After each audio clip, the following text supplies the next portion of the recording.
దేవుని పట్ల విశ్వాసంతో ఉన్నవారు మాత్రమే విజయాలు సాధిస్తారు. దేవుని కార్యాలు అనుభవిస్తారు. ఆనాడు 12 సంవత్సరాలుగా రక్తస్రావంతో బాధపడుతున్న స్త్రీ, ఆమె స్వస్థత పొందిన ఆ సందర్భంలో అక్కడ యేసయ్య చుట్టూ జనసమూహం ఉన్నట్టుగా, వాళ్ళందరూ కూడా ఆయన మీద పడుతున్నట్టుగా మన వాక్యంలో చూస్తాం. లూకా 8:42లో ఇది మనకు కనబడుతుంది.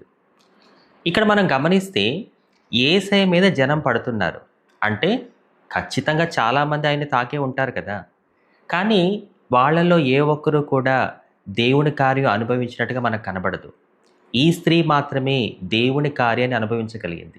Because she trusted Jesus whole heartedly.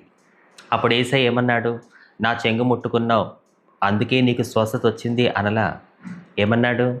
నీ విశ్వాసమే నిన్ను స్వస్థపరిచింది. కాబట్టి నేను నా జీవితంలో ఖచ్చితంగా దేవుని కార్యాలు చూడాలి అని మీరు కోరుకుంటే, మీరు విశ్వాసంతో ఉండడమే ఏకైక మార్గం.